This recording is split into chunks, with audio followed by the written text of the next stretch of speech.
Muy bien, muy buenas tardes.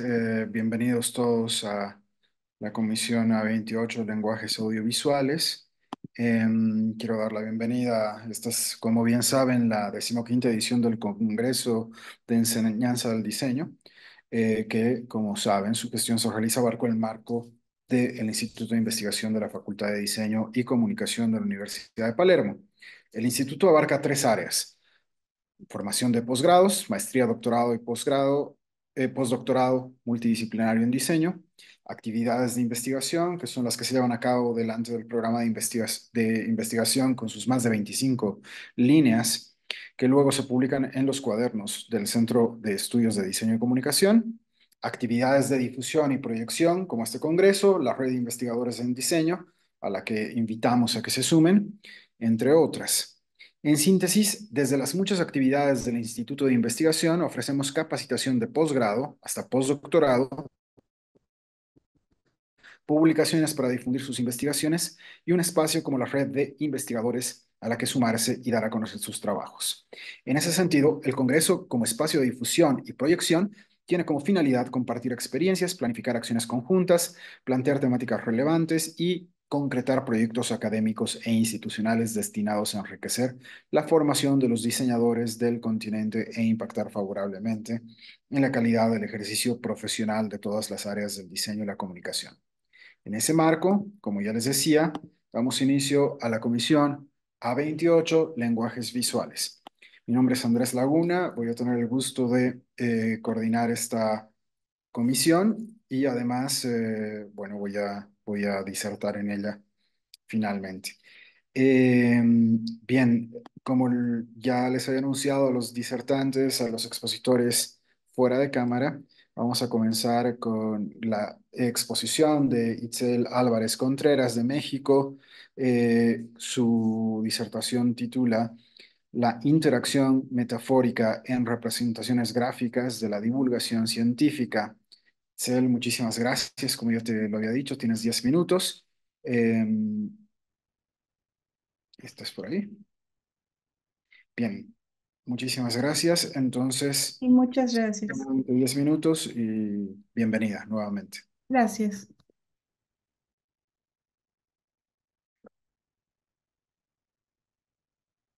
Bueno, soy Itzel Álvarez y soy doctoranda del doctorado de la Universidad de Palermo. Y bueno, trabajo principalmente con investigadores en el Instituto de Investigaciones Históricas. Publico ahí, eh, diseño las publicaciones de investigación. Y bueno, me ha tocado trabajar mucho con imágenes que me dan que también he trabajado con físicos, con químicos, y me llamó mucho la atención encontrar ciertos datos metafóricos dentro de las imágenes. Y bueno, en sí, las imágenes que acompañan la divulgación científica, pues em, quieren explicar de alguna forma una teoría, ¿no? Mi investigación parte de la observación de metáforas gráficas en representaciones, láminas o ilustraciones para comunicar información de una forma imaginada y explicativa en la divulgación científica. Presento en este caso la metáfora del árbol de la vida, que representa la clasificación ramificada de los seres vivos. Inicialmente se hizo con el fin de ordenar las ideas, la información y los conceptos, pero aún se maneja en este sistema que es ramificado y que está mapeado digitalmente, como vemos en estos esquemas actuales. Esta es ya un árbol de la vida actual, es interactivo, el usuario puede consultar cualquier etapa y cualquier eh, serie de vida bueno, que puede existir, cualquier tipo de ser vivo. Entonces, lo que se me hace muy interesante aquí es cómo se ha hecho un cambio en esta expresión gráfica. Y bueno, partiendo de estas observaciones, analizo la metáfora desde la dimensión epistemológica, desde una dimensión lingüística y desde una dimensión semiótica. Y bueno, desde la epistemología, la metáfora no tiene un valor cognoscitivo, pero sí heurístico. Max Black, en su estudio de la metáfora, le asigna un enfoque semántico que divide en un enfoque sustitutivo, un enfoque comparativo y un enfoque interactivo dentro de un contexto. Esta interacción, que este enfoque de interacción me llamó mucho la atención porque, bueno, a esto es a lo que él llama la disociación, que es la que crea la semejanza entre los campos semánticos. En eso asume el poder de la metáfora, la cual puede ser representada por modelos que acuden a información previa y que hayamos experimentado y nos permitan hacer inferencias hipotéticas sobre lo que observamos en las gráficas o en las ilustraciones que acompañan la divulgación, el fenómeno que se presenta en la divulgación. Otro punto importante es que la metáfora no tiene traducción inmediata. Y esto lleva a extender lingüísticamente la explicación de cualquier metáfora en alguna de las ilustraciones. También desde la lingüística parto del grupo Mu en su retórica general, que propone una transformación desde un lugar metafórico dentro de un paradigma de reemplazo por medio de una transformación semántica de sustitución que suma o suprime semas o cambia de alguna forma las palabras y el significado en, en los enunciados que se ven. Bueno, además, estructura también una descomposición semántica del significado de las palabras desde un nivel infralingüístico, partiendo de sus unidades mínimas de expresión y contenido, en donde se genera una abstracción simultánea de semas de dos campos interrelacionados. Sin embargo, como vimos en las representaciones gráficas, siguen presentándose metáforas, pero no, con una intervención de gran manipulación digital, como texturas, sesillas, videos, 3D o interacciones que permiten al usuario incluso elegir el recorrido personal en las representaciones gráficas interactivas.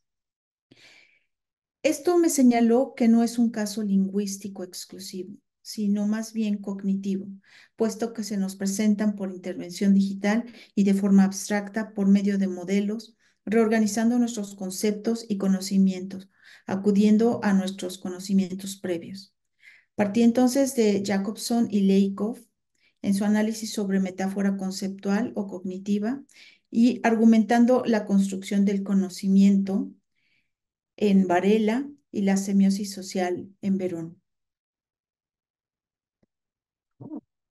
Desde la semiótica, en la metodología sustento, desde la teoría del tratado del signo visual del grupo Mu, en donde la metodología sí considera la operacionalización de unidades mínimas icónicas, pero apunta a la abstracción del signo plástico que explica la imagen de manera sumatoria, considerando las diferentes disciplinas que intervienen en la narración de una imagen digital y que representa una probabilidad muy alta de cómo sería en la realidad. Esto es, que la pueda explicar. Y bueno, aquí presento esta imagen eh, de cómo puede ser a lo mejor un acompañamiento de una imagen metafórica que quiere explicar la modificación genética para hacer una clonación. Y esta es otra imagen que se tomó esta imagen de Plutón en 1994 y bueno, con los aparatos y los gadgets digitales que podían captarlo, se veía así pixelado. Y en el 2018 pues ya está mucho más detallado y entonces intervienen ya pues texturas, colores, estías que de alguna forma nos hace comprender también y ver que es un planeta, ¿no? Que es algo que ya hemos visto. Entonces, para el diseño, dar cuenta de que pensamos cotidianamente de manera metafórica en un paradigma cognitivo es medular, ya que trabajamos con lo que no es, con lo prefigurado. Así, la metáfora conceptual argumenta de manera gráfica la realidad que podemos imaginar e interactúa con conceptos e imágenes previas para asignar una forma posible a un evento. Y bueno, aquí se me hace muy interesante esta gran tormenta que captaron de agujeros negros, que bueno, en donde vemos la intensidad de la energía que se genera, toda la turbulencia que hay también en el evento. Y bueno, las imágenes, en este caso, la digitalización hace que se cree una narración diferente, que es sumatoria, abstracta y a nivel plástico, porque bueno, aquí podemos comprender el evento. Sin embargo, esto fue lo que realmente se captó en, en el telescopio ALMA. Entonces, mis conclusiones son que la metáfora en la gráfica de la divulgación científica interactúa desde un paradigma cognitivo.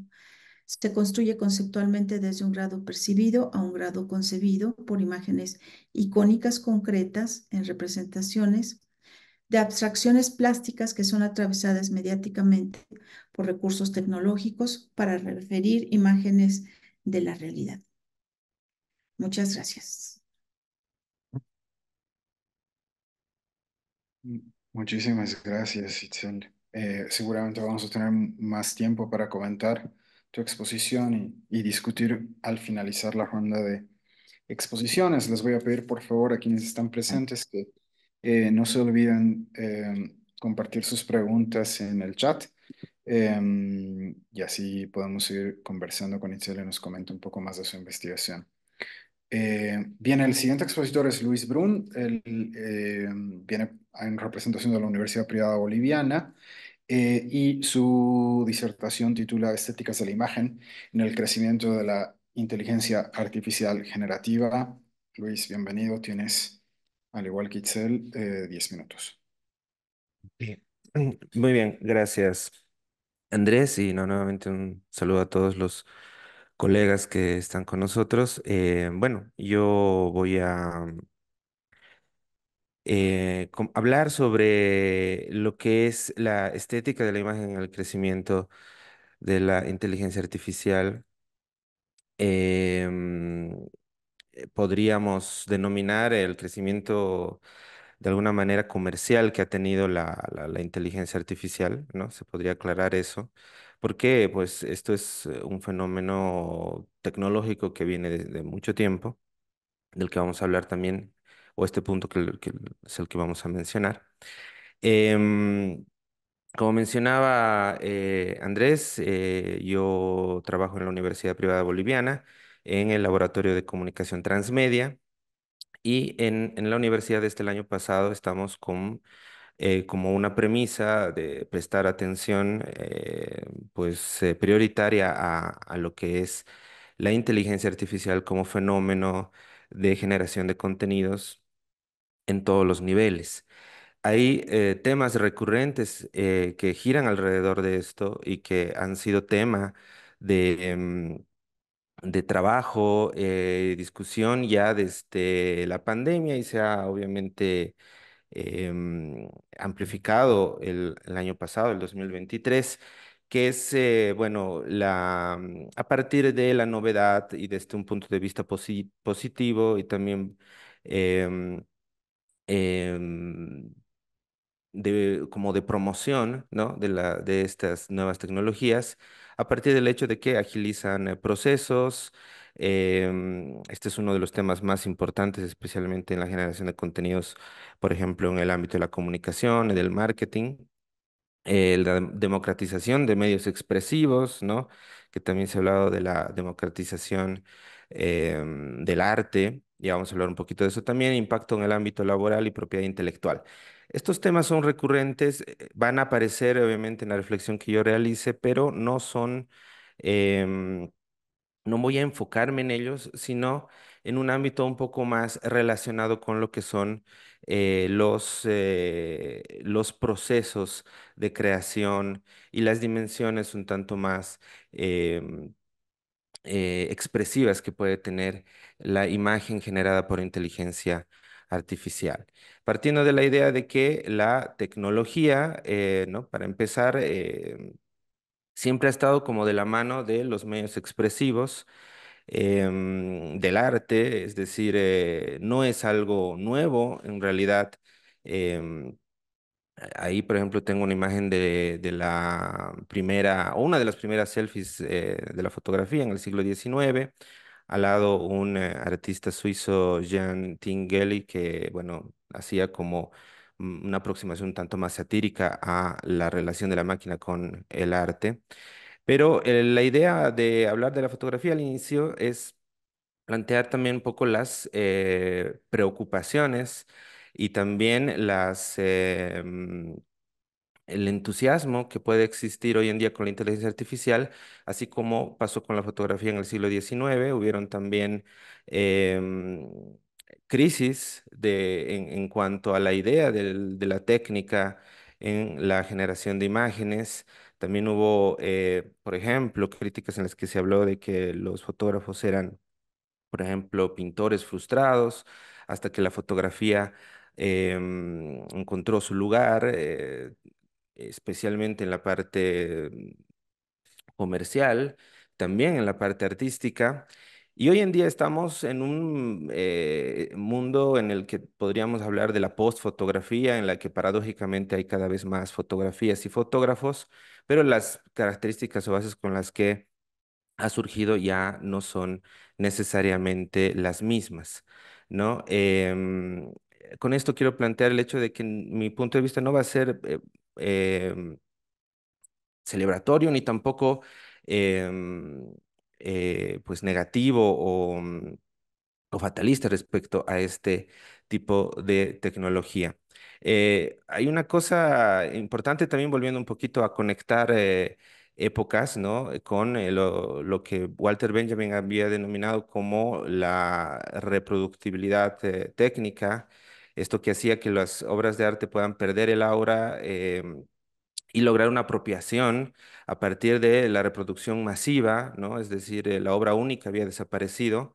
Hoy podemos hablar de que lo que está entrando en crisis con la generación o con la creación de imágenes a partir de inteligencia artificial es el proceso creativo y la técnica y también el estilo de alguna manera.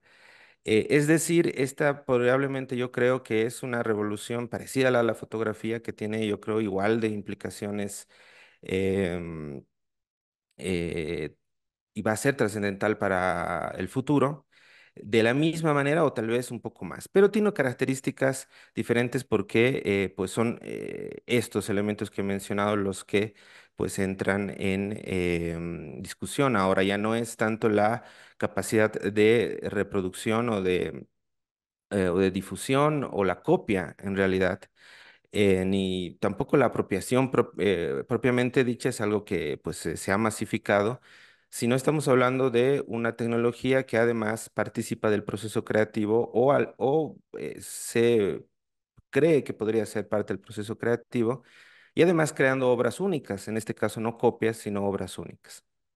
A mí lo que me interesa es, para hablar un poquito de este tema, es decir, a partir de estas reflexiones también y en estudios posteriores, centrarme en lo que es el proceso más que el resultado como tal.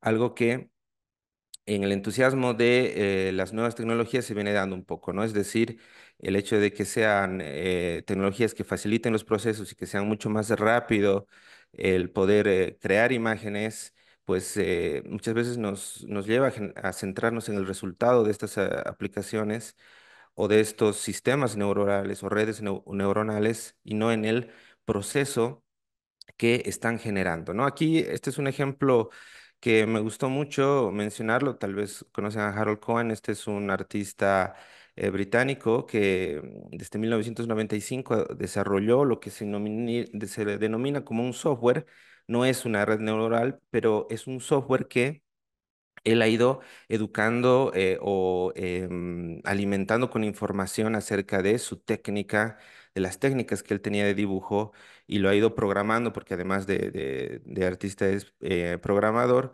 para que pueda desarrollar imágenes a partir de un plotter. em, y realizar cantidades y cantidades de pinturas diferentes, pero con la técnica que él había manejado. Un ejemplo de cómo puede interactuar la máquina o el proceso puede darse, el proceso creativo se puede dar entre pues, la programación, la máquina y el artista, ¿no? Una cosa importante para tomar en cuenta en este proceso es que, y esto tomando un poco a Lev Manovich, en este caso no hay una representación, sino hay una predicción y una adaptación, ¿no? Esto quiere decir que, pues, en realidad no es el proceso común en el que, pues, se extrae un fragmento de la realidad y se lo representa de diferentes maneras, ya sea abstracta o figurativa, sino que pues es predictivo, es decir, se anticipa el mejor resultado posible de varios que podría tener, ¿no? Esa es la idea de la red neuronal, pero es de hecho la esencia del proceso. De creación que opone de alguna manera el conocimiento acumulado, es decir, la cantidad de información que se va alimentando a esta red neuronal versus la experiencia, la sensibilidad que serían propias de la creación, en donde no participan estas inteligencias artificiales. Además, estamos hablando de un proceso también esencialmente estadístico y de eso vamos a hablar un poquito en un momento. ¿Esto qué es lo que nos genera? Pues imágenes, valga la redundancia, genéricas, es decir, no estamos hablando de lo generativo, sino de lo genérico, es decir, estereotipadas o imágenes más estandarizadas, que también se pueden considerar precarias. Pueden ser una de las características en las que se puede describir un poco muchas de las imágenes que pues se están generando y que también se pueden utilizar en el mundo artístico, ¿no? Esta precariedad o estas imágenes un tanto paradójicas que se generan con la inteligencia artificial como parte de una estética, ¿no? Lo interesante es que en muchos de los estudios y haciendo una revisión un poco y por experiencia, podríamos comparar este proceso más a un collage, un mashup, una apropiación de estilos para la creación de algo, esto como proceso, no tanto en el resultado como tal de la imagen, pero sí en el proceso, ¿no? Se asemeja mucho al de un collage. Y hay un tema importante que también es parte de este proceso que se ha dado a partir de ir probando con varios tipos de motores de imágenes y que también Manovich lo menciona en sus estudios, y es que la relación entre lo que es el estilo y el contenido, es decir, la técnica y el tema de la imagen, es un fenómeno interesante al momento de crear imágenes en inteligencia artificial. Es decir, uno puede escribir en el prompt, em, pues, qué estilo quiere que tenga la imagen, además de algunas características técnicas, como por ejemplo mencionar si es una fotografía, no sé, el tipo de óptica que tenga, o las características de la cámara y demás. Lo interesante es que hay algunos estilos que no sé, que están casados o técnicas que están casadas con el contenido y que generan imágenes igual extrañas o eh, por lo menos paradójicas, ¿no? Por ejemplo, en este caso yo he realizado una imagen en la que pues quería una mujer que esté escribiendo en su computadora en la noche en su casa, pero con un estilo barroco. Y ha generado una imagen que está descontextualizada, es decir, que no condice el aparato que tienen en la mano con el entorno que ha generado. Esto porque es un tema o es un objeto que no es parte de esta técnica o de este estilo o de esta corriente, ¿no? Lo interesante Disculpe, en Luis, esto ya es, tenemos perfecto, último tiempo. perdón, ya, ok, gracias. Sí, ya acabo con esto. Lo interesante de esto es obviamente la idea de la alfabetización visual como un elemento para pues tomar en cuenta em, al momento de crear estas imágenes. Voy a pasar a a esta penúltima diapositiva, en la que pues podríamos decir de que además obviamente de estas características de diferencias entre estilos y temas, bueno, está la idea de que las imágenes generadas por inteligencia artificial, pues en general son estandarizadas a partir de pues la cantidad de datos, es decir, eligen las imágenes que tienen más elementos comunes, dejando de lado las imágenes que tienen detalles únicos, lo que podría generar también una como mencionaba, una estandarización de estos elementos. Entonces, como reflexión final, podría pues mencionar de que, por un lado, tenemos un proceso en el que pues se puede denominar como un arte de base de datos, según Lev Manovich. Estamos hablando de una creatividad estadística, es decir, un ámbito nuevo dentro de la creación, tal vez no la creatividad de la máquina, sino una nueva oportunidad de procesos creativos. Em, una reproductibilidad artística, esto Roque López lo menciona como una respuesta a la reproductibilidad técnica de Benjamin, en la que estamos hablando ya de una crisis dentro del proceso creativo, la necesidad de una alfabetización visual para poder dialogar creativamente con estos sistemas, la posibilidad de un proceso predictivo,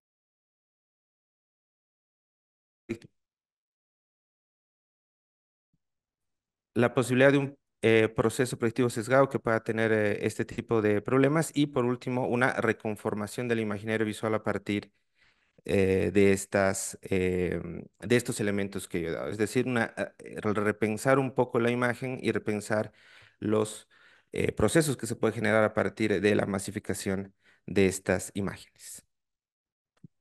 Muy bien, muchísimas gracias, Luis. Ok, Ya gracias. tenemos oportunidad de conversar más al finalizar esta ronda. Gracias. Recordarles, por favor, a todos que vayan pensando sus comentarios y preguntas. Bien, nuestro siguiente expositor es Candelario Macedo Hernández, de la Universidad de Guadalajara, de México, con la ponencia Pensamiento y complejidad en la imagen. Candelario, tienes la palabra. Gracias, Andrés. Muy buenas tardes a todos. Buenas tardes. Antes que nada, bueno, me gustaría agradecer la oportunidad para estar aquí en este espacio y compartir pues un poco de lo que trabajamos acá en el Centro Universitario de la Costa, en la Universidad de Guadalajara. Bien, permítame compartir.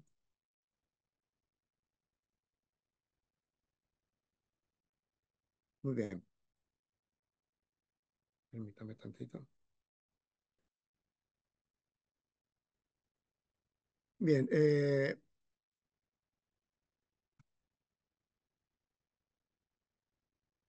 listo.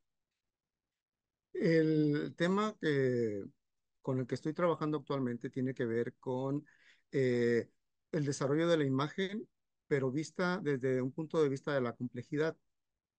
Esto tiene que ver mucho en entender cómo, pues, finalmente, en la actualidad cada vez las cosas se vuelven más complejas.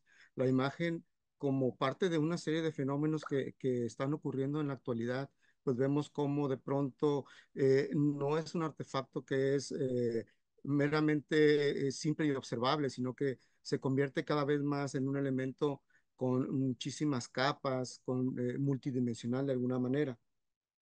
Este momento histórico de alguna manera está determinando que la imagen tenga que seguir siendo explorada. Al parecer, la imagen ya pudimos haber analizado todo y sin embargo sigue y sigue habiendo nuevos temas, nuevas cosas que analizarle, ¿no? Tenemos el caso de qué es lo que está surgiendo con la transformación digital, el caso de la inteligencia artificial y cómo a través de justamente los procesos generativos de la inteligencia artificial, la realidad aumentada, pues tenemos pues una nueva visión y cómo podemos ir de alguna manera descifrando y entendiendo la imagen. Por otro lado, la teoría de la imagen pues, nos plantea muchísimo acerca de la imagen como artefacto. Sin embargo, habría que ir analizando un poco más qué es todo aquello que pudiera desprenderse de ella, ¿no? También, por otra parte, en estas nuevas dimensiones que encontramos, que se pueden encontrar en la imagen, de alguna manera pudiéramos entender cómo desde los contextos tanto comunicacionales, culturales y sociales, ¿no? Todo lo que de alguna manera ocurre pues incide en la imagen o cómo la imagen de alguna manera incide como un propiciador de fenómenos o finalmente la imagen puede entenderse también como un fenómeno. También, de alguna manera, lo que tiene que ver con el desarrollo del pensamiento, es decir, cómo pensamos la imagen, cómo procesamos la imagen, cómo de alguna manera es un producto artificial o cómo tiene que ver toda una serie de elementos, tanto del sujeto que la crea, para de alguna manera poderla conformar en su mente y de ahí poderla procesar y de alguna manera llegar a una representación material de ella. También podemos ver que pues hay una influencia que tienen tanto los soportes, los medios, ¿no? Las técnicas, los procesos, y que de alguna manera pudiéramos pensar que estos determinan a la imagen, ¿no? Que la imagen puede ser un resultado, puede ser un elemento residual de todo ello, porque podemos encontrar de pronto cómo la imagen que se genera, ¿no? Que son producto de la herramienta, del medio, a diferencia de una imagen que es creada pues con herramientas tradicionales o convencionales. Por otra parte, hay toda una serie de procesos de representación que forman parte de este análisis y que tienen que ver en cómo la imagen va de alguna manera transformándose, va procesándose, va cambiando por diferentes estados y que tiene que ver justamente en cómo la pensamos y cómo somos capaces de alguna manera de llevarla a su representación. Bien, esto también plantea interrogantes relacionadas directamente con cuál es el rol que está teniendo la imagen en la actualidad, ¿no? Si se plantea con el estudio de la imagen como lo que es posible realizar, ¿sí? A través de pues una diversidad de medios. También esto tiene que ver, por ejemplo, con las prácticas, ¿no? La imagen, si lo pensamos como ese elemento artefactual que tiene toda una serie de elementos que la componen, pues podríamos entender que el producirla conlleva toda una serie de análisis y de procesos en donde están involucradas, por ejemplo, tanto las prácticas, ¿no? Que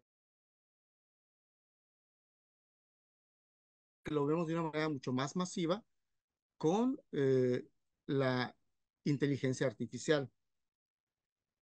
Por otra parte, el desarrollo tecnológico, si bien es cierto que dinamiza los procesos de creación,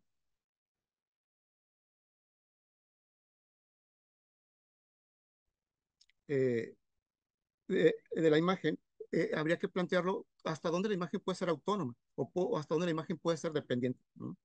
También hay aspectos que determinan a la imagen como los fenómenos. Ya lo comentaba hace un momento, si la imagen menos que se concatenan para poderla articular. También, por otro lado, entenderla como el paradigma de la complejidad, ¿sí? Desde el punto de vista, eh, finalmente, si hablamos de comunicación, ¿cómo es que podemos abordarla? ¿Cómo es que podemos llegar a ella justamente en estos contextos? En este momento donde la imagen es mm, altamente masificada,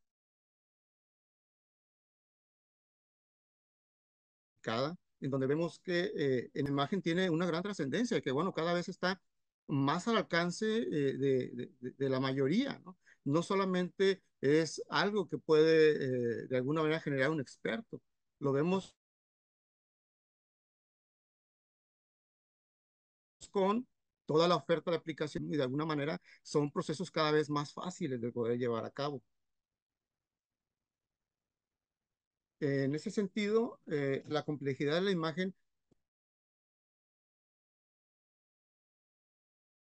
pues habría que situarla para entender cómo la imagen puede ser observada en esta visión global, en esta totalidad, que es importante el alejarnos y verla desde una cierta distancia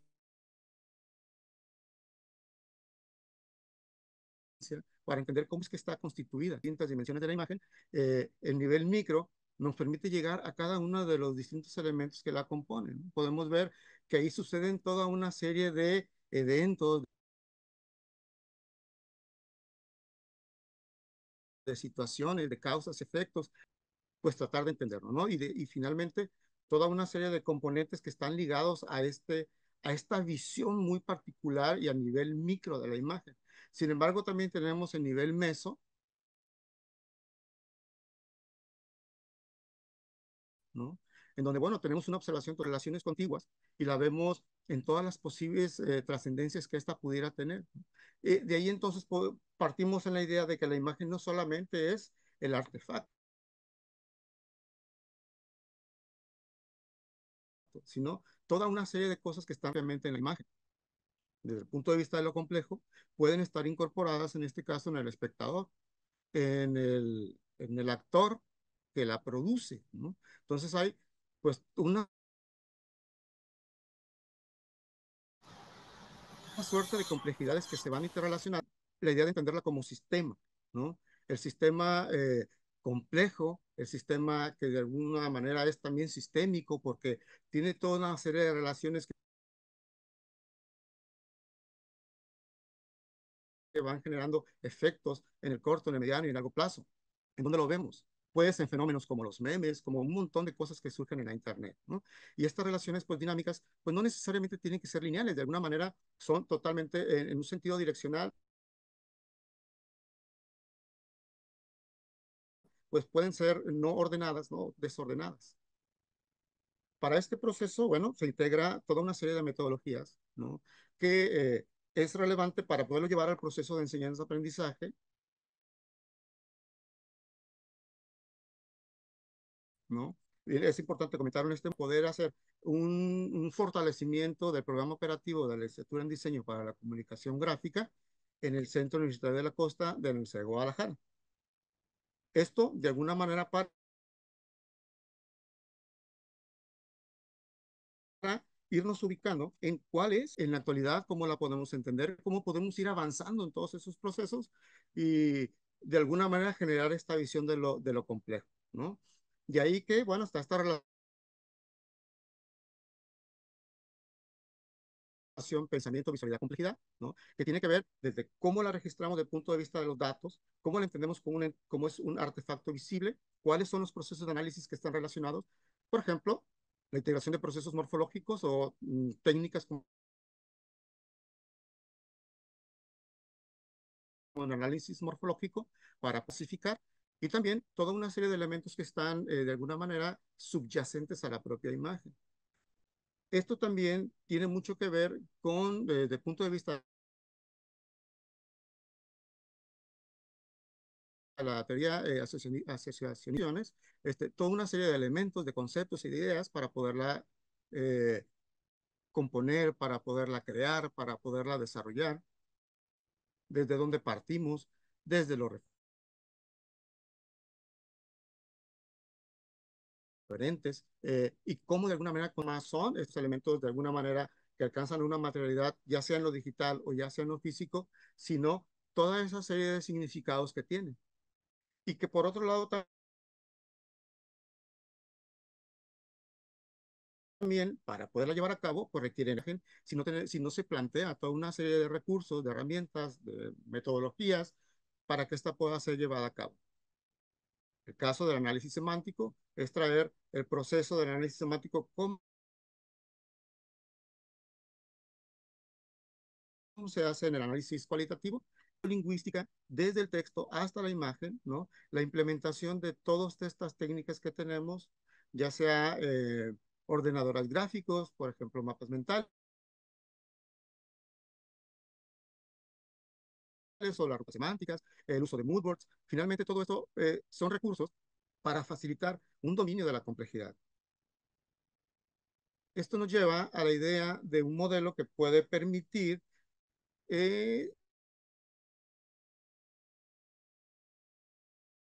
situarla desde el punto de vista de de manera, llevando desde un proceso abstracto hasta un elemento que puede ser en donde se utilizan las figuras retóricas y que lo decimos transformado, ¿no? Vamos, pues ya ciertos trabajos que son previos a este para poderle dar un soporte. Entonces tenemos ahí en esta escala una representación de cómo vamos de la abstracción a del artefacto, pero ese artefacto pues tiene un contexto, ¿no? Es decir, está situado en un momento Entramos histórico. ya en el Sí, tiempo, por gracias. favor. Eh,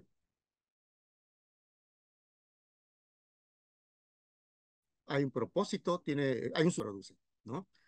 Finalmente, habría que integrar un proceso para poderla llevar a cabo y tendría que ver desde la decisión del tema, cómo hacemos procesos de análisis, cuáles son esos marcos de observación,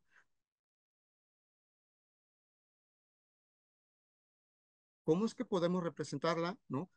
Y cuál sería la función que tiene la imagen, ¿no? Y a manera de conclusión, la imagen se ha convertido en un actor principal en la era de la información con una presencia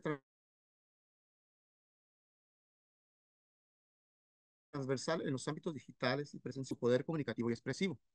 Por otra parte, los métodos de análisis y representación pues nos llevan a enfoques teóricos y metodológicos que ofrecen herramientas valiosas para analizar la imagen desde una perspectiva integral que considere sus múltiples dimensiones y vínculos con el pensamiento y la cultura. Finalmente, en la aplicación práctica, pues como les comentaba anteriormente, pues tiene que ver en cómo la llevamos al procesamiento de los estudiantes, cómo el estudiante puede entender la complejidad y cómo es que la puede llevar a cabo a través de toda una serie de procesos y de medios y herramientas que se les pongan disponibles, ¿no? Pues por mi parte sería todo. Muchísimas gracias. Muchísimas gracias, Candelario. Te agradecemos mucho por la exposición. Quisiera invitar, por favor, Gracias. ahora a Cindy Viviana Costa y a Galo Vascones de la Universidad Nacional de Chimborazo, en Ecuador. Ellos tienen una ponencia que titula Análisis de medios de comunicación en la sexta temporada de Black Mirror. Sandy, tienes la palabra. Sí. Buenas tardes con todos. Igual, primero, gracias por la oportunidad. En este caso, en representación del doctor Galo Vascones, también voy a dar la exposición. Ya les comparto pantalla.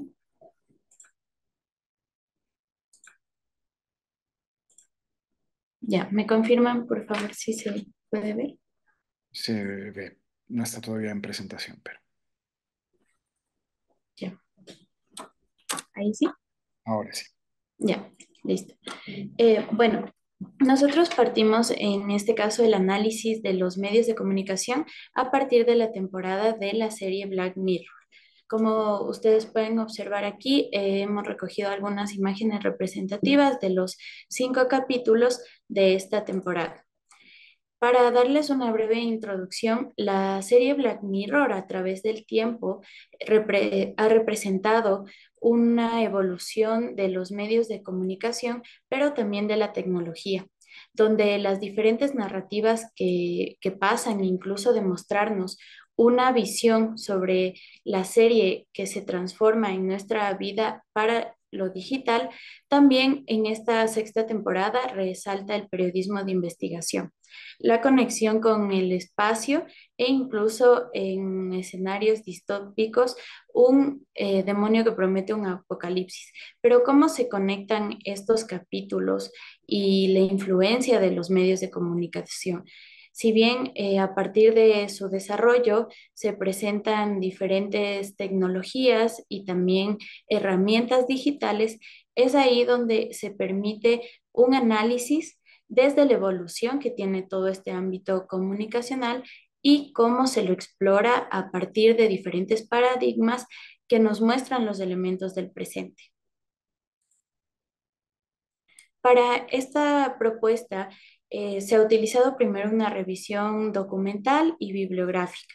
En esto nosotros resaltamos a los autores, el primero Orihuela del 2002, que ya mencionaba un modelo de difusión de los medios convencionales como un punto y multipunto, es decir, algo unidireccional y asimétrico, donde el poder de la influencia o de la información va entregado desde un nivel superior y los receptores son quienes reciben todos los datos y a partir de esto se crea un argumento y una perspectiva.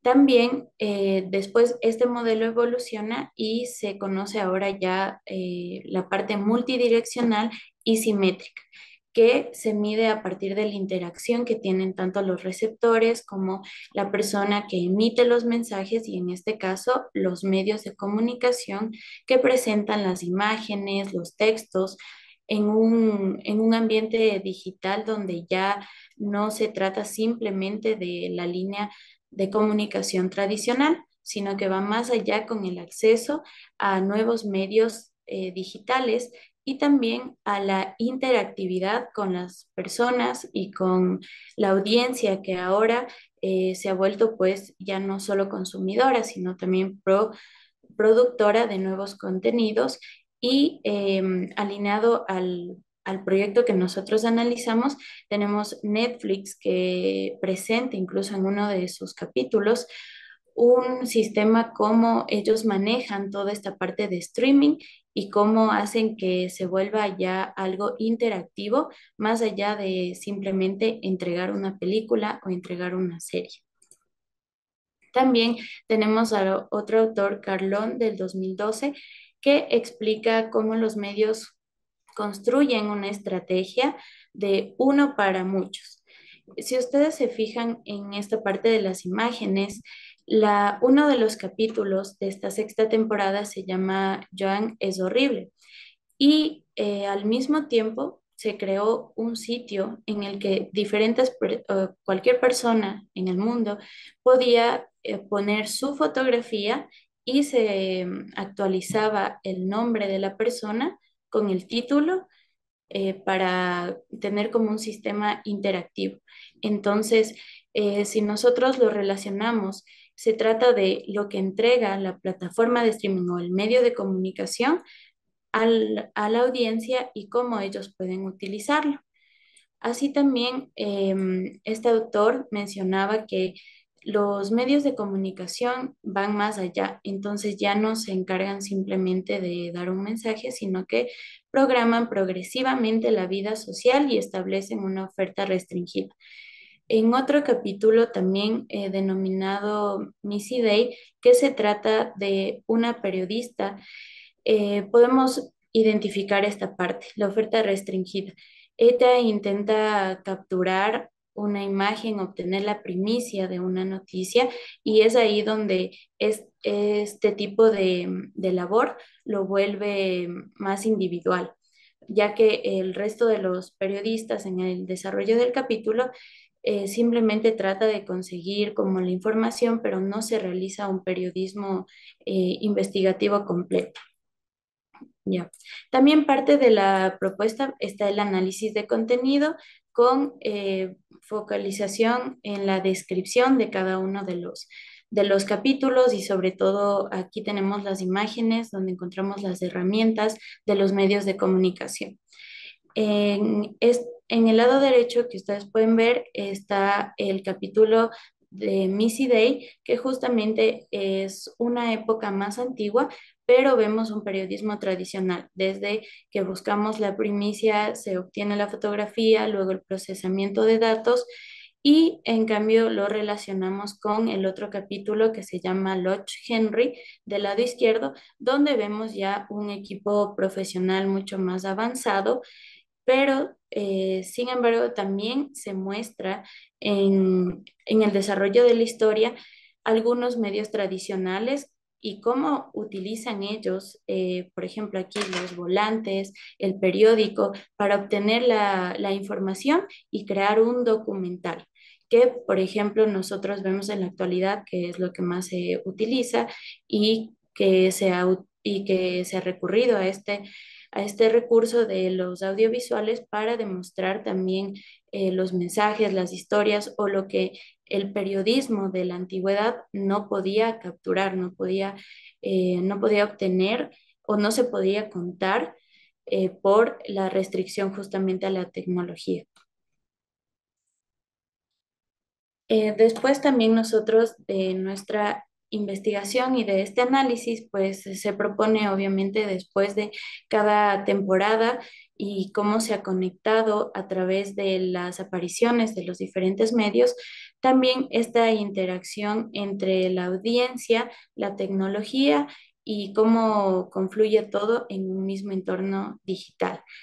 Entonces llegamos así también que los capítulos de esta sexta temporada, desde su estructura, exponen de manera auténtica y diversa el control de la tecnología, así como lo dan desde los personajes principales hasta los medios como las noticias, el periódico y ahora las redes sociales, los comentarios con la tecnología. llegan a manejar y a establecer los estándares de vida que debe llevar cada uno de los personajes principales. También en cada uno de los capítulos de la sexta temporada se presenta la influencia de los medios de comunicación sobre las personas cuando deben tomar una decisión, ya sea en el estilo de trabajo, en las decisiones personales, en cómo quieren narrar su historia, en cómo quieren darse a conocer, y también se encuentran temas de privacidad que van más a la realidad de nosotros, de la audiencia, donde focaliza sobre todo cómo nosotros entregamos los permisos para utilizar nuestra imagen, para utilizar nuestra información personal, y a partir de eso crear, por ejemplo, historias, que es lo que pasaba con el primer capítulo de Joan es horrible, que básicamente nos cuenta cómo existen algunos códigos y algunas normas que nosotros aceptamos, ya sea al crearnos una cuenta en Netflix, al crearnos una cuenta en Facebook, y cómo nosotros no estamos al tanto de eso, y con el desarrollo, incluso con la inteligencia artificial, se ha logrado pues ya incluso ya no necesitar a los actores, a los productores, a los guionistas, y todo este tema de la comunicación trasciende igual a lo audiovisual. Y por último, que se genera una identificación con las audiencias.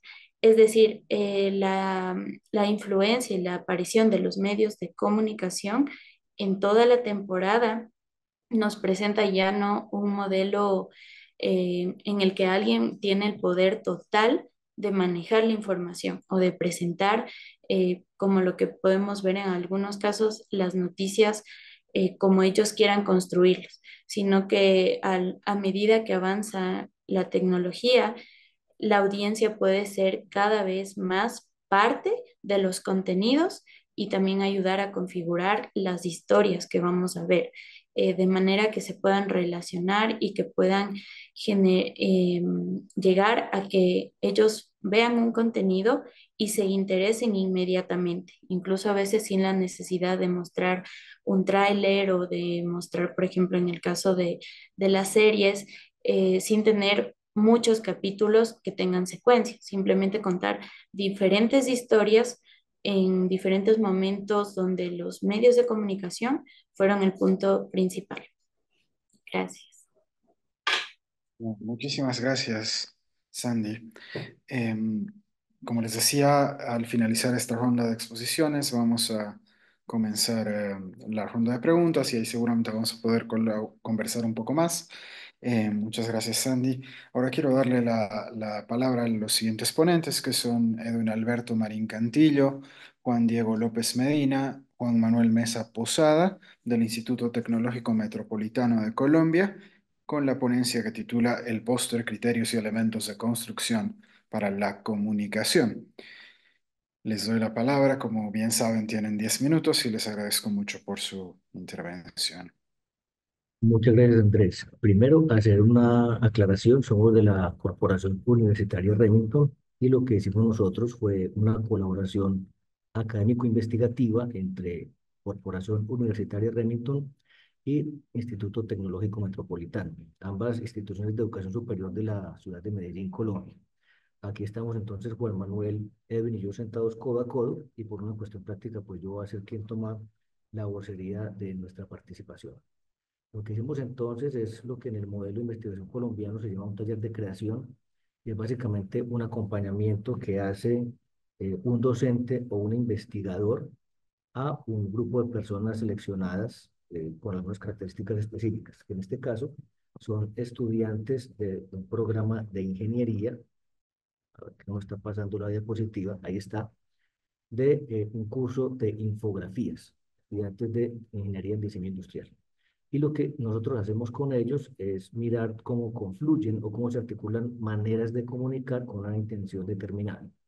Entonces, presentamos en la tercera Escuela Internacional de Diseño y Creación, es el evento que presenta o que organiza el Instituto Tecnológico Metropolitano. Presentamos nosotros como parte del Simposio de Diseño Divergente, que es nuestro evento académico, presentamos el taller, el póster, criterios y elementos de construcción para la comunicación. Entonces, lo que se pretendía ahí, como dice pues la diapositiva, es acercar a los participantes a los distintos lenguajes del cartel para presentar propuestas de carteles con contenido social. El cartel históricamente pues ha sido, digamos, una pieza de comunicación por lo general entendida de espacio público que pretende de una manera unidireccional comunicar a una comunidad y a un impacto de una zona inmediata de impacto, algún discurso, algún mensaje, casi siempre informativo. Entonces, lo que hicimos nosotros con los estudiantes fue primero hacer un ejercicio de acercamiento al lenguaje y entender cómo la comunicación puede ser más compleja de lo que parece. Entonces, en las imágenes que estamos viendo, este video, por ejemplo, lo va a reproducir mientras voy hablando sin audio, es que los estudiantes tenían que, a través del tacto de su espalda, entender un gráfico simple y transmitirlo de uno a otro para ver cómo el mensaje se va deformando poco a poco. Y en la fotografía que tenemos a la derecha vemos cómo fue cambiando ese mensaje, donde inicialmente es un gráfico muy rudimentario de una casita, la típica casita infantil que dibuja uno, y poco a poco, a través de la transmisión de la comunicación, termina derivando en un dibujo abstracto que realmente no tiene significado. Entonces, a partir de ahí, explicamos nosotros cómo la comunicación no siempre es tan simple, tan efectiva o tan automática como uno cree. Y por lo tanto, es importante que uno haga un ejercicio consciente y racional de la comunicación, que no se trata de hacer por hacer, o como uno quiera, o como le parezca, o como le guste, sino que es importante concentrarse en el público objetivo y en la intención comunicativa. Después trabajamos una segunda fase donde hicimos un recorrido muy ágil por la historia del cartel para explicar elementos constitutivos del cartel en sí mismo, desde lo funcional, desde lo práctico, desde la producción y desde la alfabeticidad visual que pues popularizó Dondis en su texto, hablando pues de diferentes conceptos que tenemos pues ahí en pantalla, diferentes esquemas o estilos de ilustración, la intención comunicativa de la ilustración, cómo se conjugan el texto y la tipografía, que también en sí misma comunica, algunas técnicas de artes gráficas también a través del tiempo, cómo se incorporan tecnologías para hacer cambios en la impresión o en la producción del cartel, el cartel como herramienta de propaganda, como herramienta cultural y herramienta comercial, para entender pues las diferentes intenciones comunicativas. Hablamos también de las vanguardias artísticas y, como dije en un principio, de la alfabeticidad visual, cómo la composición del cartel tiene una estructura, tiene una lógica, digamos, oculta o solapada detrás de lo que ve el público, pero que para quien hace el diseño del cartel tiene que ser claro cómo está constituyendo y cómo está articulando los diferentes elementos que hacen parte de este, para que el mensaje o el objetivo de comunicación sea claro. Y terminamos hablando de retícula y maquetación para ir a una tercera fase. Esa tercera fase, ¿en qué consistió? En que cada uno de nosotros, pues, estuvimos acompañando un equipo de trabajo. Ahí estamos viendo cómo fue la dinámica con los estudiantes.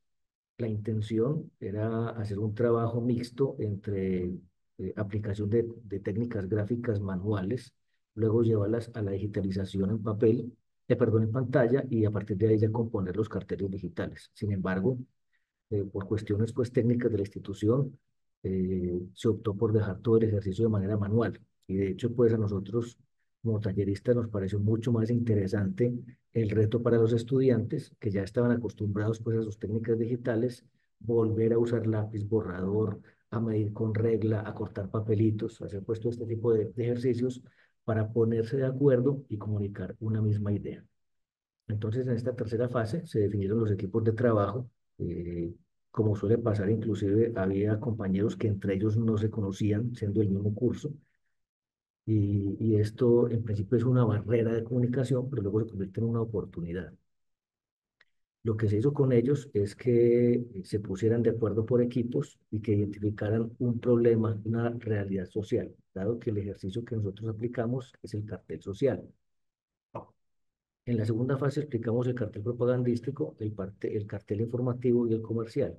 Y aquí ya ellos, digamos, en un ejercicio inmersivo de compartir información y experiencias propias, hablaban cada quien de su barrio, por ejemplo, del lugar donde trabajan, además de estudiar, si eran padres de familia, en fin, compartiendo sus proyectos de vida para escoger un tema de impacto social para el que ellos tendrían que realizar un cartel con fines educativos, básicamente, ¿cierto? Entonces es un ejercicio y es, digamos, la mayor demanda del taller, la reflexión social. Ellos entender, pues, a partir de la interacción que vivieron, cuál problema social era el que merecía, digamos, ser plasmado en el cartel. Entonces, cada quien justificaba desde su postura la problemática que estaba planteando y entre todos, pues ya entonces definían por consenso cuál iban a representar.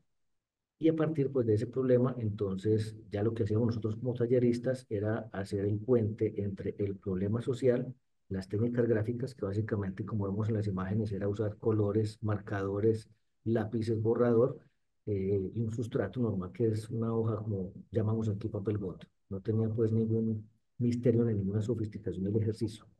Pero para los estudiantes, luego pues entonces ahorita veremos más o menos cuáles fueron las conclusiones. Lo interesante fue tomar decisiones de cómo iban a componer el cartel. Luego pues de haber visto los rudimentos, eh, qué peso visual iba a tener el título, si el título iba en negro, iba a colores, si de pronto entonces iban a incorporar bloques de texto, qué relevancia o qué pertinencia tenía con respecto a las imágenes, si las imágenes iban a comunicar más que los textos. Y todo este ejercicio entonces, digamos, de una discusión sana, una discusión madura entre ellos, les permitió también llegar a un resultado final, donde aquí estamos viendo entonces los tres carteles por equipo, siendo pues estudiantes de orígenes y estilos de vida bastante heterogéneos. Un cartel está hablando eh, del sexting, que es una práctica pues que se da a través de redes sociales y medios digitales y tiene que ver con el acoso sexual a través pues, de estos dispositivos. El otro tenía que ver con la usurpación de suelos y tierras en Quitasol. Quitasol es un cerro cercano a la ciudad que está siendo invadido por personas y está, digamos, robándole territorio a una zona protegida en términos ecosistémicos. Y el otro cartel que dice piénselo, está hablando de cómo estamos nosotros contaminando como sociedad y estamos, digamos, alejándonos de los objetivos de desarrollo sostenible. Entonces los estudiantes llegan a estos tres carteles como conclusión y ellos presentan sus carteles a los demás contando la experiencia, cómo llegan a consensuar un tema, cómo se ponen de acuerdo en la composición visual y finalmente cómo todos ellos en equipos aprenden de una realidad social que plantea un estudiante y terminan finalmente diciendo que esa realidad la viven todos de una u otra manera. Ese es entonces el ejercicio que nosotros realizamos y aquí pues presentamos las referencias que abordamos durante el taller. Muchísimas gracias, Juan. Con gusto. Perfecto. No, no, muchísimas gracias. Creo que es un tema al que Vamos. vamos a volver mucho, pues seguramente más adelante impacto social que puede tener el diseño, justamente creo que es uno de los ejes transversales em, de las discusiones en este encuentro. Agradecerles nuevamente. Bien, vamos a dar paso a la penúltima ponencia de esta sesión, que titula Técnicas gráficas y lenguajes visuales, irrupción digital e inteligencia artificial, que está a cargo de Danilo Zunzunegui y de José Carlos Cariñano de la Facultad de Arquitectura, Diseño y Urbanismo de la Universidad Nacional del Litoral de Argentina. Danilo, José Carlos, bienvenidos y tienen la palabra. Bueno, muchas gracias. Saludos a todos nuevamente. Paso a compartir pantalla entonces y arranca José.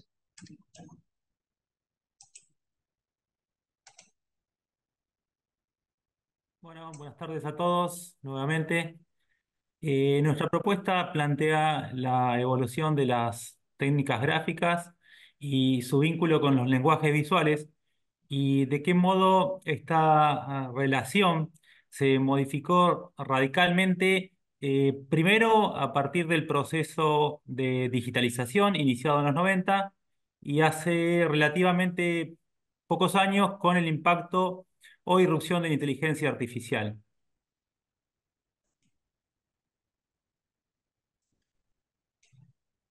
Consideramos necesario iniciar con las definiciones. Por un lado, la técnica gráfica, entendida como el conjunto de procesos, procedimientos, materiales, herramientas o modos de ejecución que se ponen en juego al momento de producir las imágenes. Por otra parte, el resultado gráfico, el lenguaje visual, entendido como el conjunto de atributos visuales de borde, de línea y superficie que son perceptibles en las imágenes. Cabe agregar que tradicionalmente este vínculo entre técnica gráfica y lenguaje visual fue asumido de manera natural, directa, obvia, indiscutida, y las diversas posiciones teóricas, más o menos flexibles, más o menos rígidas, coinciden en este punto. De nuestra parte, creemos que es posible analizar y poner en crisis tal afirmación.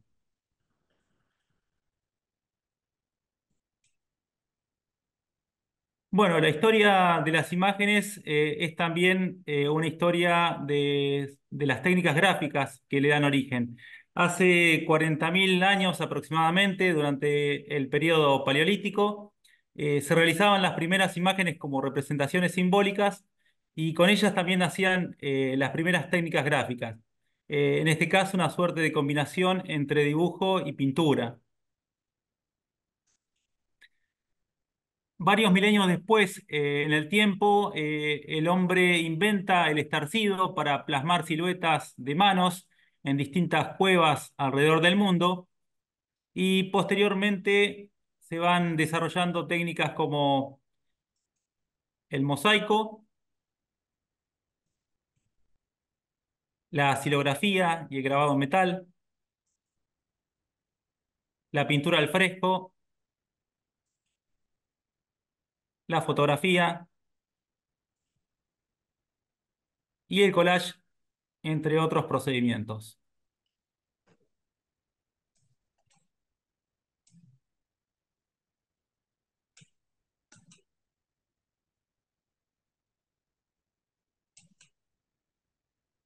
Ahora bien, en este largo trazado que media entre las pinturas rupestres y finales del siglo XX,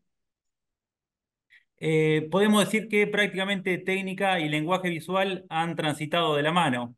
Solo en algunos casos excepcionales los artistas han desafiado esta correspondencia, este lazo, y el arte hiperrealista o la pintura hiperrealista es uno de estos casos, donde es prácticamente imposible asociar el lenguaje percibido a otra técnica que no sea la fotográfica. Y esto es así porque la riqueza y precisión de los detalles, los efectos de brillo, transparencia, luces y sombras, realmente consiguen engañar al ojo. Hay otros casos no tan evidentes y algo más aislados que el anterior, donde, por ejemplo, la litografía simula el mosaico veneciano o la pintura, la estampa japonesa o la técnica del offset.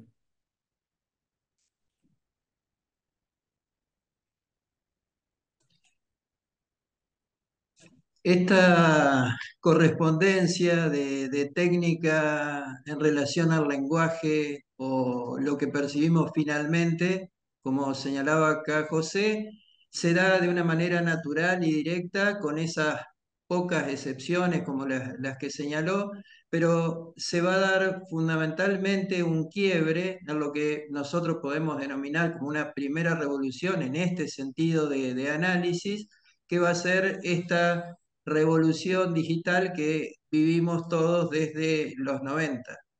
No solo revolución en el sentido de la dinámica que se produjo tanto en el hardware como en el software, porque en realidad ambos, tanto los dispositivos del hardware como los avances en los programas, entraron en una verdadera carrera sin precedentes y toda esta posibilidad de dispositivos nuevos y de filtros y de pinceles diferentes, escáneres, trackballs, todo lo que nosotros vivimos, los más veteranos, desde como irrupción desde los 90 más o menos, con esta digitalización, la proliferación de las tabletas gráficas, de la mano, del offset, los nuevos lápices ópticos,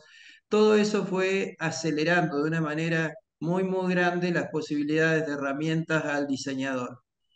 Esas herramientas no solo ahorraron tiempo y nos facilitaron el trabajo, sino que van imitando de una manera mucho más fiel en relación a estas posibilidades anteriores, como se mostraban en algunos ejemplos, desde la pintura o desde el dibujo, a las herramientas analógicas.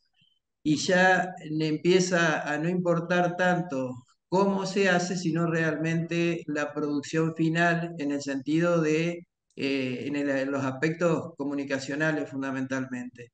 Esta revolución digital es como que separa la herramienta, esa técnica real, original, del lenguaje final percibido a partir de todas estas posibilidades.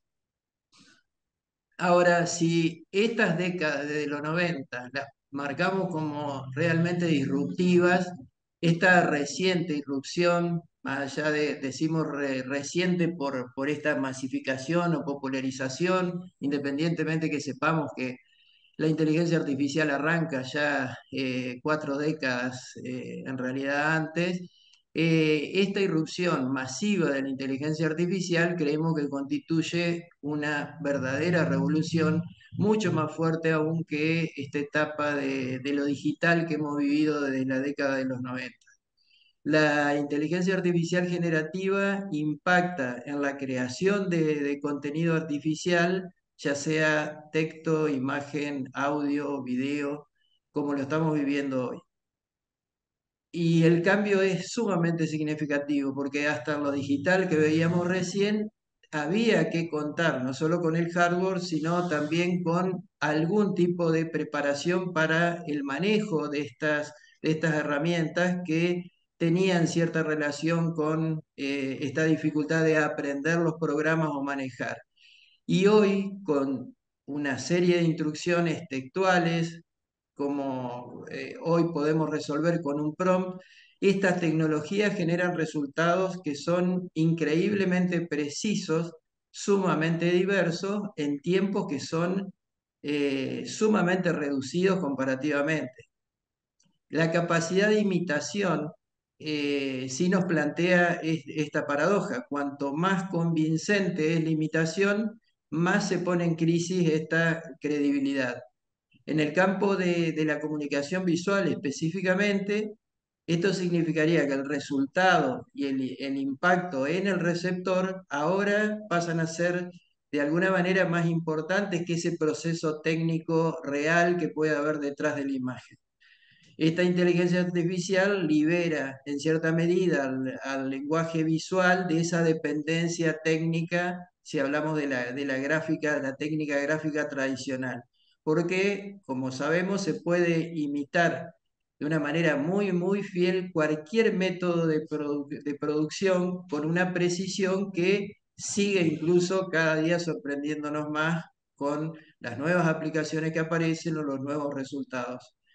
Ya no se necesita una destreza técnica como la digital anterior que señalábamos, sino saber el cómo pedir, cómo solicitar lo que el diseñador pretende como resultado, como este resultado visual. Se pueden imitar las técnicas y los estilos gráficos o estilos artísticos con una perfección realmente asombrosa. En esto creo que todos lo conocemos hoy y nos sorprendemos día a día.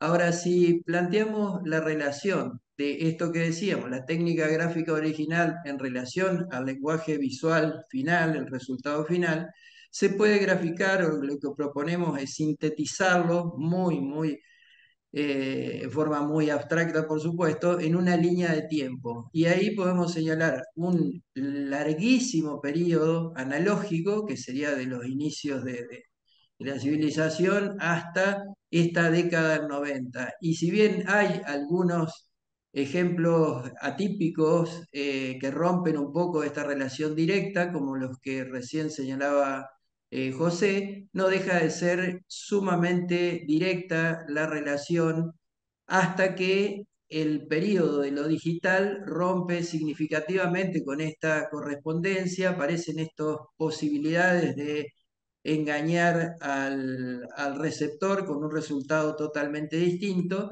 y señalamos hasta lo que llevamos ahora de esta irrupción tan reciente de la inteligencia artificial con un cambio y un aceleramiento exponencial de esas posibilidades, que es lo que estamos transitando sin quizás un horizonte muy claro todavía.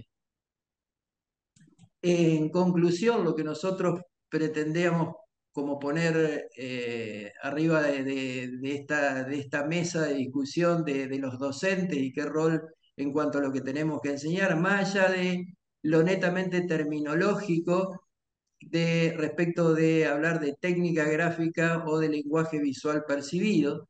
Nosotros lo que planteamos es que esta correspondencia de la técnica original de producción en relación a lo que tenemos como resultado, lo que podemos percibir al apreciar ese resultado, que durante tanto tiempo y con muchos mecanismos de producción fue totalmente directa y percibible, a partir de lo digital y fundamentalmente de lo que estamos viviendo de inteligencia artificial, se rompe esta relación.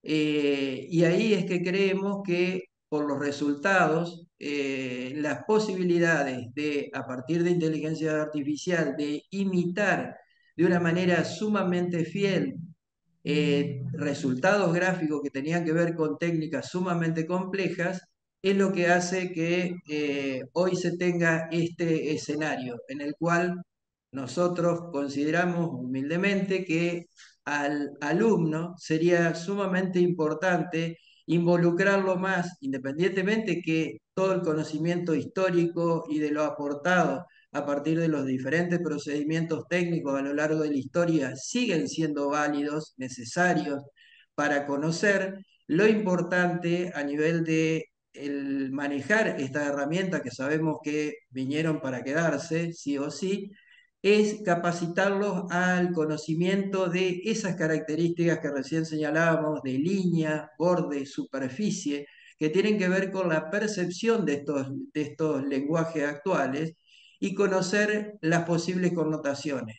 Que podamos enseñarle eso a los alumnos, involucrarlos y que a partir de, sin desconocer la historia, se sensibilicen para reconocerlos y para poder verbalizarlos, ambas cosas son necesarias, para que puedan no solo describirlos en un prompt, que es lo que les va a permitir una mayor rigurosidad respecto de la confección de esa serie de instrucciones que se le van a dar a una inteligencia artificial para que produzca las imágenes, sino para ser totalmente críticos, reconocer, evaluar esos resultados obtenidos y tener esa crítica, así como hace unos años algunos criticábamos muchísimo esta falta de precisión de todo lo que veíamos en el campo digital, de los bancos de imágenes y esa pobreza en muchas de estas imágenes que solían atribuirse con características de vintage, de grabado, etcétera, y cuando uno miraba estas características, realmente veía que era muy pobre el resultado. También hoy reconocer que sí, con este avance que se tiene, los resultados son sumamente, cada vez son mejores y las posibilidades de generar ideas, de generar conceptos en esta separación de forma y contenido, que el alumno sepa y tenga las herramientas aprovechando todas estas nuevas tecnologías para llegar a resultados de lo que quiere sin sacrificar absolutamente nada este proceso creativo que creemos que va a seguir sí que va a cambiar, porque cambian las herramientas, se dejan las técnicas gráficas tradicionales, pero eso, nuestra idea es que no va a mellar absolutamente las posibilidades creativas del diseñador si sabemos enseñarle y transmitir que aborden las nuevas tecnologías de esta manera. Gracias. Gracias a todos. Gracias, Danilo, gracias, José. Muchísimas gracias. Yo creo que es un tema que va a estar presente en la discusión final, que tiene que ver justamente con la inteligencia artificial, que es algo que evidentemente todos estamos pensando y que ha sido recurrente en varias ponencias. Bien, la última disertación está a cargo mío. Y sí, espero no extenderme demasiado en el tiempo.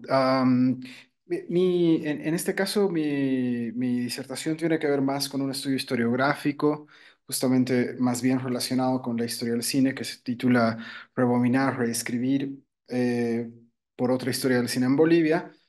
Como ya me había presentado, mi nombre es Andrés Laguna, yo soy director del Centro de Investigación en Comunicación y Humanidades de la Universidad Privada Boliviana. También dirijo la licenciatura en comunicación, la carrera de comunicación y enseño, sí, evidentemente en comunicación y también en diseño gráfico, materias más relacionadas con la historia o la teoría del arte. Eh, Sin embargo, lo que quiero compartir con ustedes, más que el resultado de una historia del cine en Bolivia, lo que quería compartir era justamente el proceso de repensar esta historia y les cuento un poco el contexto.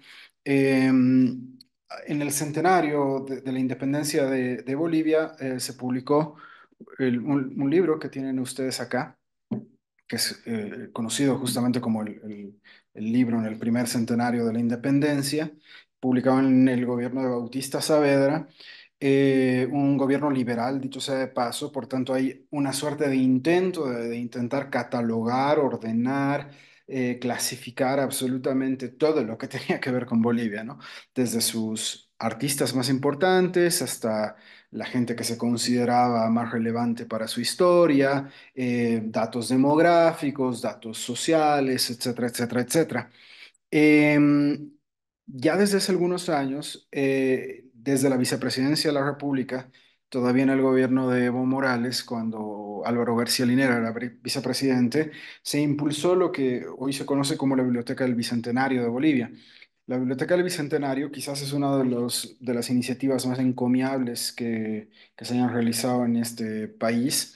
Tiene que ver con volver a publicar algunas obras fundamentales que por X y Z motivo ya no eran de fácil circulación y se hacía la publicación acompañada de un estudio introductorio, se hace la publicación acompañada de un estudio introductorio que permita a los lectores más amplios poder conocer la obra de manera más profunda. Creo que una de las cosas más atractivas digamos, de esta iniciativa tiene que ver justamente con permitir a los lectores contemporáneos redescubrir obras que han sido fundamentales para la historia de Bolivia. Ahora, el peligro de esta iniciativa tiene que ver también con la creación de una suerte de canon que se olvida, por supuesto, de otras narrativas, de otras perspectivas y de otras miradas. Justamente en esta, digamos, dinámica de querer celebrar el bicentenario, desde la vicepresidencia me encargaron escribir justamente para un libro similar al que les estoy mostrando, el apartado dedicado al cine y al teatro. Hoy día me voy a dedicar a conversar con ustedes sobre mis reflexiones en torno al cine. Ahora bien, justamente ahí lo primero que me preguntaba es, ¿qué es lo que se suele esperar del cine boliviano? Y cuando se te pide que escribas una historia del cine en Bolivia, básicamente uno puede esperar que se escriba una historia desde dos perspectivas, ya sea un cine social eh, y combativo, muy relacionado con lo que se conoce como el nuevo cine latinoamericano y con, digamos, con autores bolivianos como Jorge Sanginés, emparentados con otros digamos, autores latinoamericanos como Pino Solanas, como Marta Rodríguez en Colombia, entre varios otros, ¿no? O Glauber Rocha en el Brasil, por supuesto, o evidentemente un cine profundamente indigenista, así como se asume que Bolivia es un país altiplánico, siendo que en realidad sí es un país altiplánico, pero también es un país amazónico y sobre todo es un país amazónico.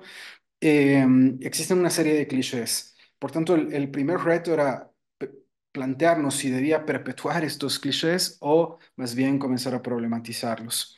El otro problema es algo que a mí me preocupa mucho y tiene que ver con que tradicionalmente la tradición fílmica boliviana, y hace algunos años se hizo la selección de las 12 películas fundamentales del cine boliviano, están marcadas por lo que pueden ver acá. Digamos, todos estos hombres pertenecen siquiera a una clase mestiza, blanca, en Bolivia, y son los directores de estas películas, ¿no es cierto? Son hombres urbanos, mestizos y evidentemente, si quieren, de una clase media alta. Ya esa idea me parecía un poco perturbadora, por tanto, me parecía importante poder repensar em, esta tradición historiográfica. Y es un poco lo que buscaba hacer. Y la otra tenía que ver con esta suerte de encuentro de lo urbano con lo indígena, que eso lo podemos encontrar en películas como las que les estoy mostrando acá, que son Ibe Marae y Los hijos del último jardín, pero también las podemos ver en muchísimas otras. Y de hecho, el primer largo, perdón, el único largo silente que se conserva en la actualidad cuenta un poco lo mismo que es Guara Guara, que es un largo de los años 30. Y justamente, digamos, la historia del cine boliviano ha sido escrita también desde esa perspectiva. Acá justamente les pongo algunas de las iniciativas y nuevamente es mayoritariamente masculina, mayoritariamente occidental, mayoritariamente urbana y sobre todo son hombres mayores que escriben la historia. Y evidentemente yo ya me siento un hombre mayor, pero sí me parecía muy problemático seguir con esta tradición y pensar qué es lo que debía hacer.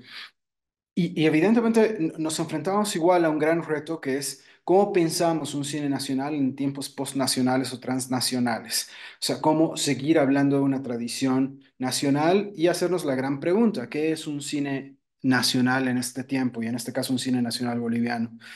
Y acá me pongo a preguntar sobre si es una cuestión que tiene que ver con las leyes, lo que para mí sería absolutamente problemático, si es una cuestión de experiencial, quien ha vivido Bolivia, o si tiene que ver con quién ha financiado a ese cine, si es una compañía o el Estado boliviano, el cine boliviano, y ahí me enfrento a varios problemas.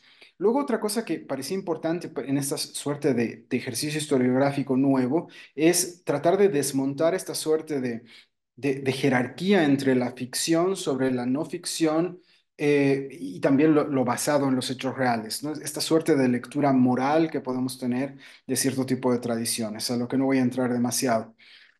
Tradicionalmente se puede plantear que la cronología del cine boliviano tiene como cinco periodos claros: un periodo silente que va de 1897 a 1940, un periodo sonoro de 1940 a 1980, etcétera, etcétera, etcétera, ¿no? Los nuevos formatos que surgen en los 80 con la irrupción del video analógico, la irrupción del digital en los 2000 y evidentemente ya la irrupción de plataformas digitales y streaming.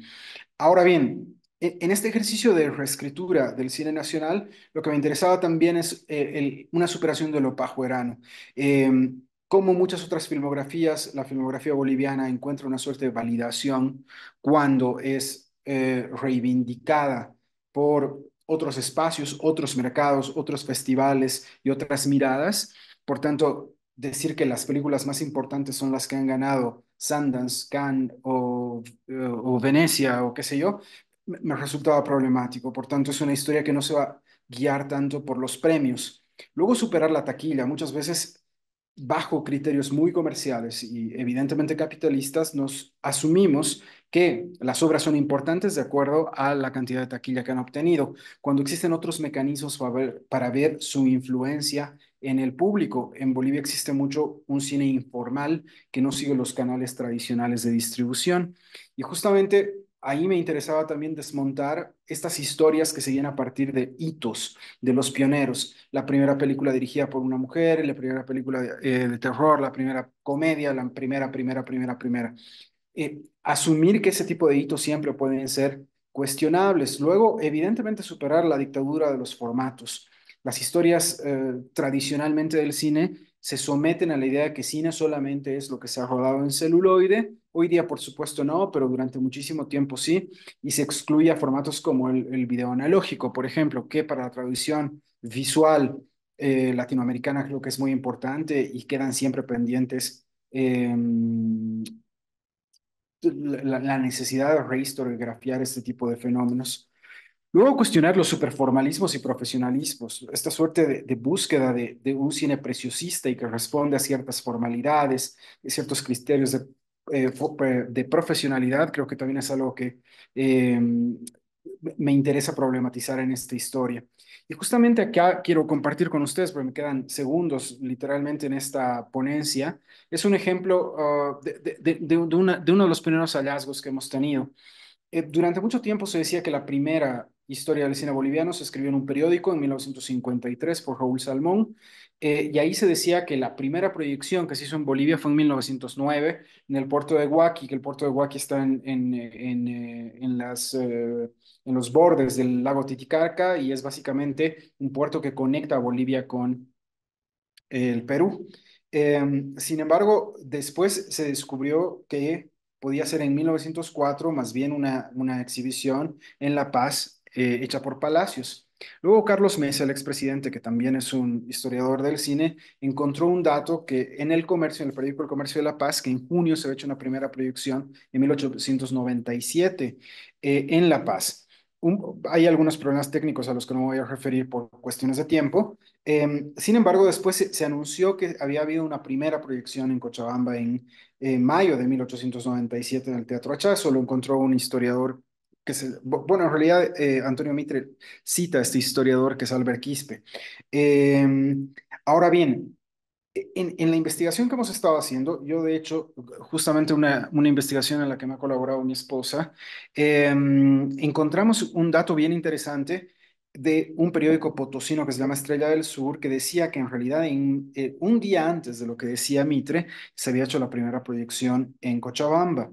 Sin embargo, encontramos otros datos. Un dato de una proyección en Sucre en junio, el 14 de junio de 1897 y evidentemente otro tipo de proyecciones. Y ustedes me pueden decir, pero yo estaba anunciando que hay que hacer una historia sin hitos.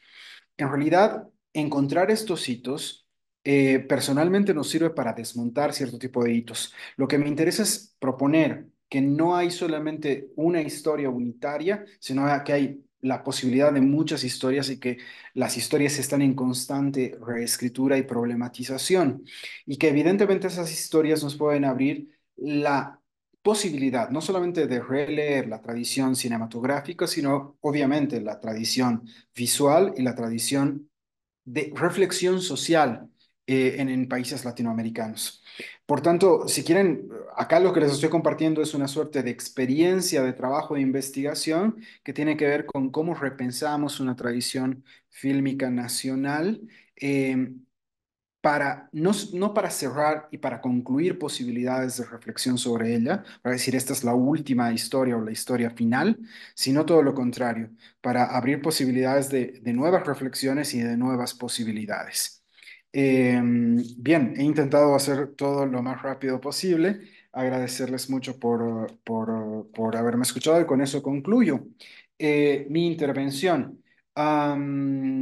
Bien, muchísimas gracias. Ahora quiero dar paso a las preguntas. Por favor, recalcarles que el chat está justamente para, mm, para, para cualquier tipo de comentario con relación a las ponencias y evidentemente para preguntas.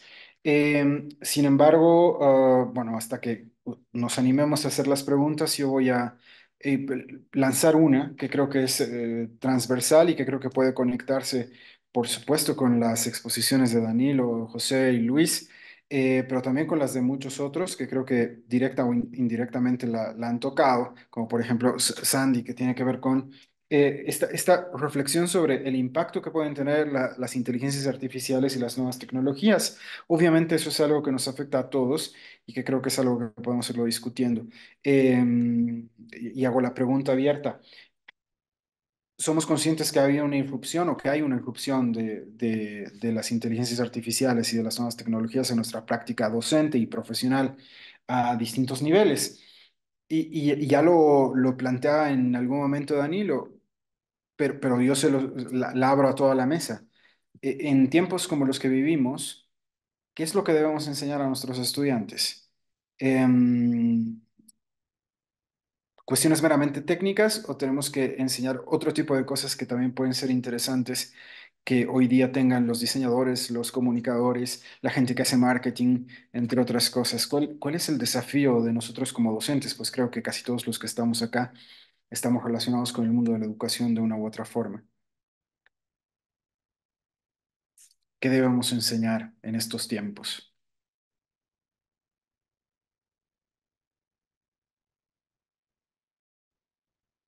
Buenísimo. En los comentarios planteaban justamente Iber, pensamiento crítico, María Beatriz, aprender a aprender. No sé, ¿alguien de la mesa que quisiera responder? Andrés. Luis, claro. Ujú. No, gracias. Bueno, que una manera poquito de también conectar con la parte final y también y conectar con lo que Danilo comentaba en la ponencia referida a este tema. Creo que sí es necesario ver o encontrar otro tipo de competencias, como ya lo mencionaba y lo mencionaban también en otra disertación, es justamente la parte de la técnica, la que está entrando en crisis en este proceso de creación, dando paso a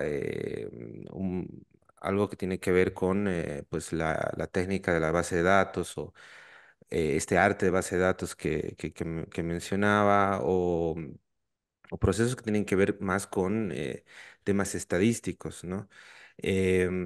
Habrá que ver maneras en las que se puedan tender puentes entre esto y en el arte hay muchos ejemplos en los que se puede encontrar maneras y, como decía, nuevas competencias, sin dejar de lado, obviamente, toda la tradición y todas las técnicas que se han ido desarrollando en la imagen, pero tender nuevos puentes con estas, con nuevos fenómenos y espacios, ¿no? Que te hace que paradójicamente, que al parecer parecía como que se cierra un ciclo, pero te reencuentra nuevamente con la reflexión acerca de la imagen, es decir, renueva, yo creo, refresca la, la, el debate, o la reflexión acerca de la imagen, ¿no? Genial. Muchas gracias, Luis.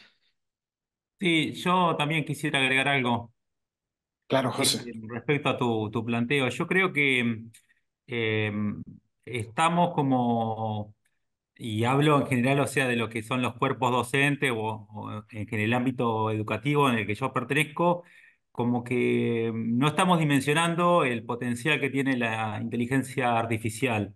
No sé si... creo que todo el secreto pasa por, yendo también a una pregunta para Luis, que puso un ejemplo con esta escena de una habitación, un estilo barroco y una mujer que estaba leyendo, tenía una computadora, como que le tiró eso. Creo que todo el secreto pasa por el prompt, por las instrucciones que le podemos dar.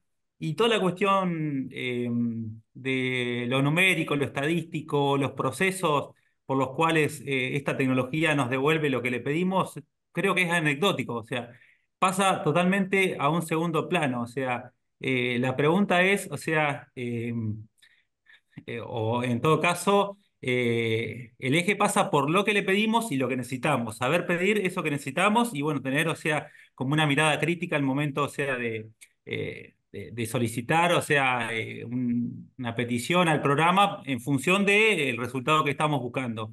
Eso creo que tenemos que tener bien claro los diseñadores para usar esta tecnología. Después, preocuparnos cómo funciona, no lo vamos a ver nosotros, nunca. Por lo menos yo. Sí, Me yo gustaría agrego, participar. Luis, que esta comparación con el collage, yo creo que es lo primero que se nos vino a la cabeza, quizás cuando recién nos enfrentamos con las generativas de imagen, fundamentalmente.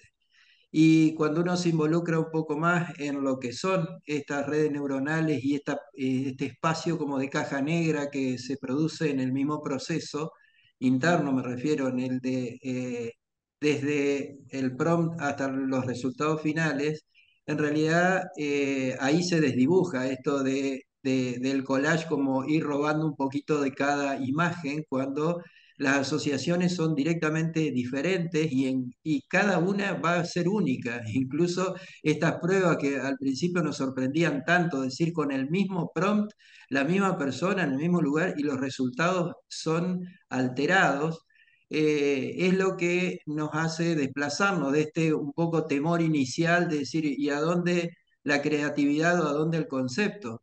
Y sobre todo si combinamos, porque a todos creo que nos pasó al enfrentarnos a estas primeras imágenes, primeras inteligencias artificiales generativas de imágenes, de no asociar el proceso con aquellas generativas de texto directamente.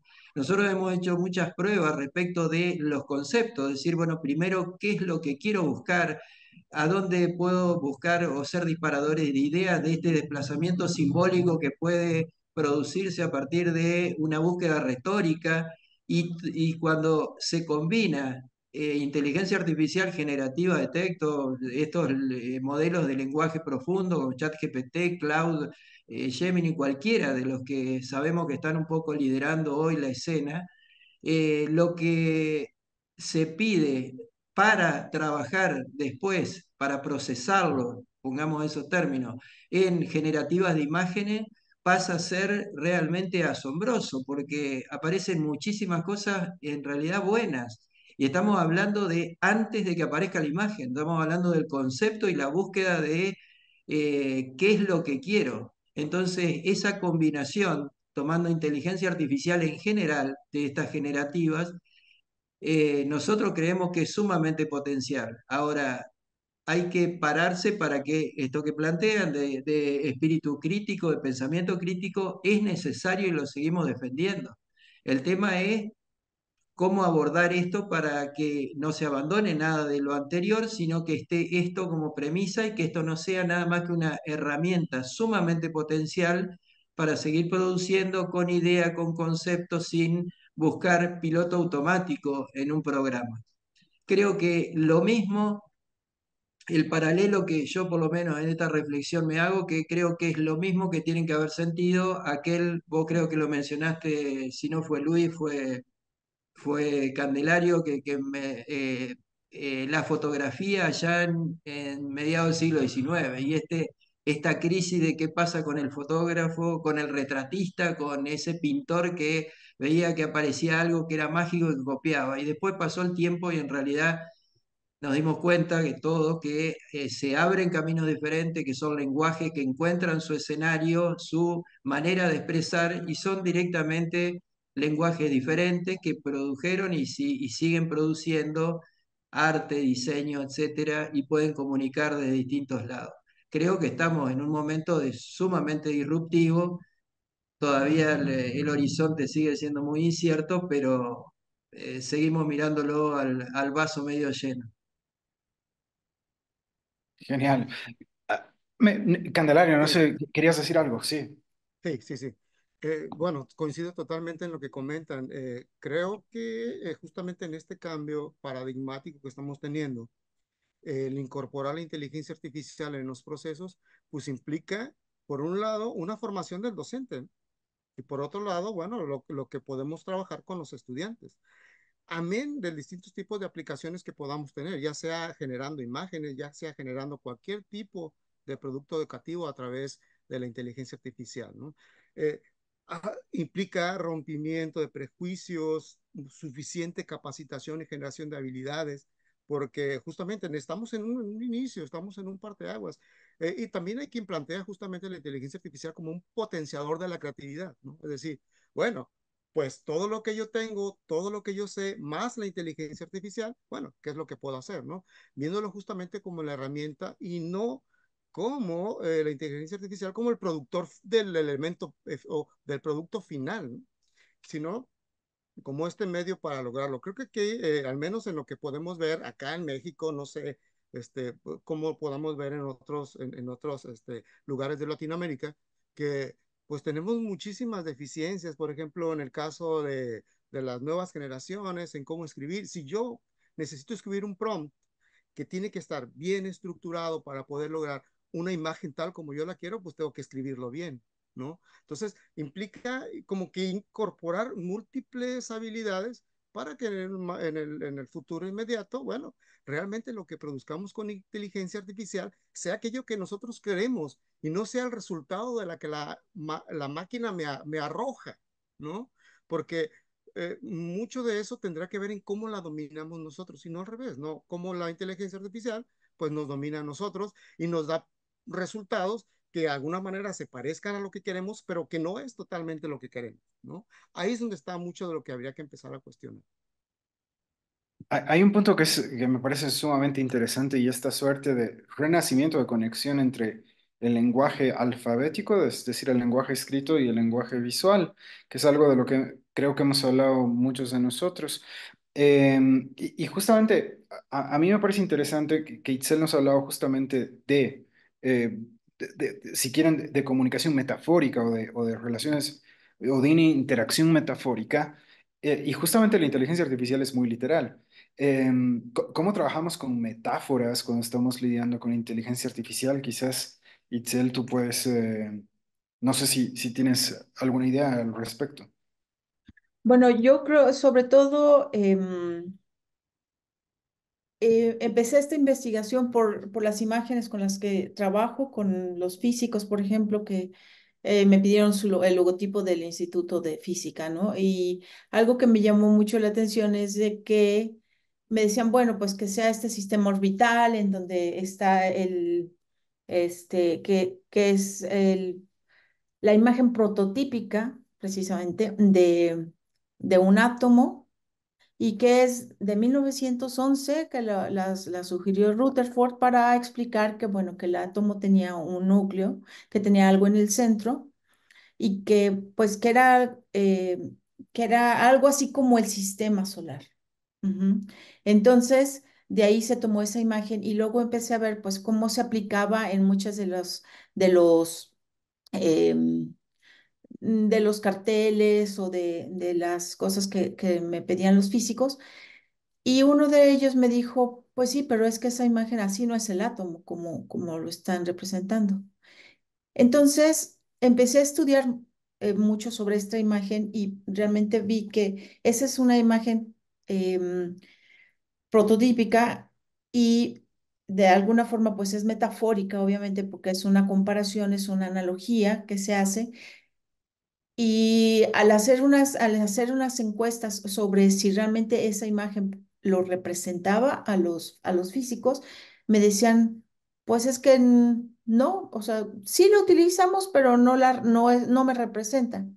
O algunos me decían, pues realmente como que no me importa si me representa o no me representa. Entonces, los resultados que arrojaron estas encuestas era precisamente como que a lo mejor un poco de indiferencia, pero que no era sobre todo que viniera desde un lenguaje de estructuración o estructuralista, ¿no? Sino que se complicaba más y se acompleja con la intervención precisamente también de lo que genera la imagen y del filtro que la interpreta. Entonces, yo creo que si vamos pensando desde, a lo mejor me veo como muy académica, pero a lo mejor pensar como en esta parte del libro de la estructura ausente, cuando es más estructuralista, a después cuando es más cognitivo, el, el hecho de la producción de los signos de Humberto Eco. yo creo que tendríamos que pensar precisamente en el contexto en donde se mueve todo la conformación de signos que proponemos nosotros. Algo que yo mencioné es que nosotros trabajamos con lo prefigurado, trabajamos con algo que es impalpable a la vez también. Entonces creo que eso genera también un poco de complejidad y que es complicado compartirlo con los estudiantes. Yo, bueno, di mucho tiempo retórica de la imagen y semiótica de la imagen y era muy difícil con los chicos para que comprendieran, ¿no? O que profundizaran un poco más en el mensaje que iban a dar.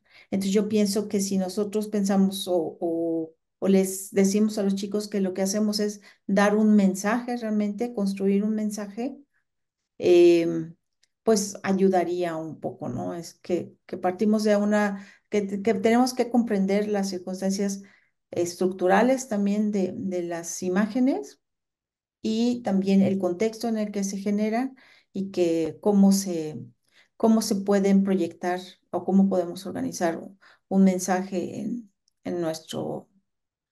en el trabajo final que damos y pues considerar todas estas intervenciones digitales en que se va a someter la producción de de las figuras que hagamos y que propongamos. Genial. Justamente hablando de metáforas, una de las grandes metáforas de la contemporaneidad es evidentemente esa serie a la que le ha dedicado tiempo Sandy, que es Black Mirror, ¿no? Eh, y justamente una de las grandes reflexiones que tiene sobre esta transformación de los medios de comunicación cada vez son más visuales, por supuesto, y están sufriendo cierto tipo de transformaciones radicales. Y además, los nuevos medios de comunicación, como las redes sociales, nos invitan a todos a ser pequeños e improvisados diseñadores, incluso haciendo memes o haciendo stickers o haciendo lo que sea. ¿Cómo nos enfrentamos a estas transformaciones de los medios de comunicación? Ya no solamente a la imagen en sí, sino a cómo se difunde esa imagen. No sé si, Sandy, tienes alguna idea o Sí, cómo nos podemos claro. referir.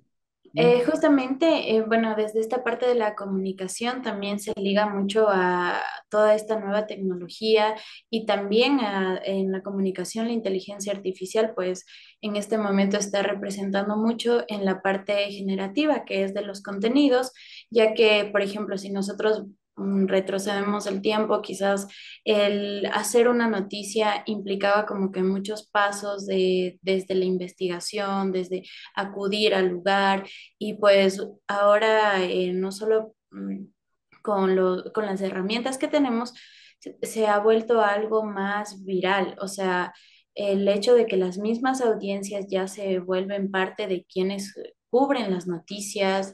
Entonces, una forma en la que se podría quizás igual equilibrar esto, obviamente desde la academia, cuando, por ejemplo, como estudiantes o muchas veces en la parte de comunicación se recurre ya a la inteligencia para buscar términos, para escribir, si necesitan un lead o algún titular. Primero también tener en cuenta que es, como mencionaban también otros expositores, una herramienta, o sea, es como un medio al que nosotros podemos recurrir para añadir o información o quizás encontrar datos que normalmente en una investigación podría tardarse más. Entonces, este recurso nosotros desde la academia lo podemos ver eso como una ayuda o, por ejemplo, en la creación de contenido, si es que para quitar el fondo, digamos, de una imagen y que quede solo una persona, quizás antes se demoraba como que una media hora y ahora ya existen programas para eso, es igual, o sea, determinando cuál es la parte en la que nos vamos a apoyar de la tecnología y de la inteligencia artificial, sin dejar de lado, obviamente, en esta parte comunicacional tenemos la ética del profesional, que, por ejemplo, si yo voy a utilizar la inteligencia generativa y me parece una imagen que solo es, como mencionaban, igual un prototipo y no me aseguro, o sea, no voy a la fuente, no regreso a las bases principales de comunicación, puede incluso generar expectativas o falsas noticias como lo que ocurre ahora, que en minutos se pasa un video o pueden crearse imágenes que nosotros como audiencia ya no existe tampoco esa costumbre de antes, de si yo veía una noticia en la televisión, la comprobaba quizás en la radio. O investigaba sobre ese tema.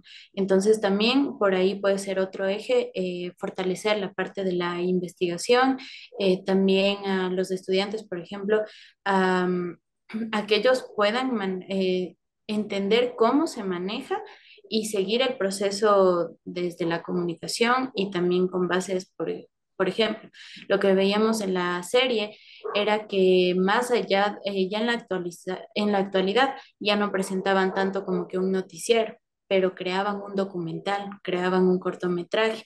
Entonces, esa parte visual también unirla a toda la creatividad y lo que puede ofrecer el estudiante y desde la comunicación siempre verificar todo. Muchas gracias.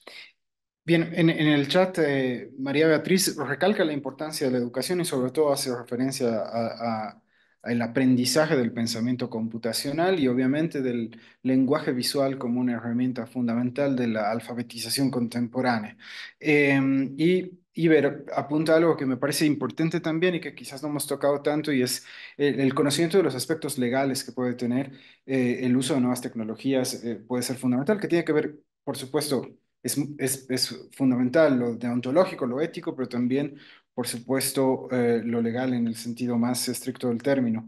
Lamentablemente, yo estaría fascinado de poder seguir conversando con todos ustedes. Ha sido creo que una de las mesas más lindas en las que me ha tocado participar por la interacción que hemos tenido y por el diálogo y sobre todo por los temas.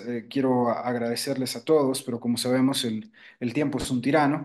Nuevamente quiero darles las gracias sobre todo a los expositores.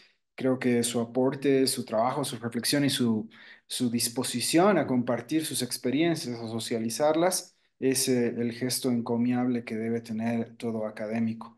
Agradecer a todos los que han estado presentes en la sala, sobre todo agradecer a toda la organización del Congreso, a Nahuel, a Ale, por todo su apoyo.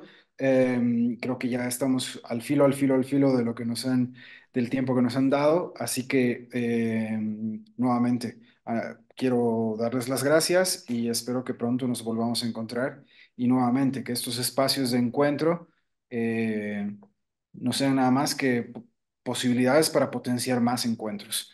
Muchísimas gracias y espero que nos encontremos pronto. Gracias. Gracias, Andrés. Gracias. Saludos. Saludos. Gracias a todos. Buenas noches. Gracias, hasta luego. Feliz tarde y feliz noche para ustedes.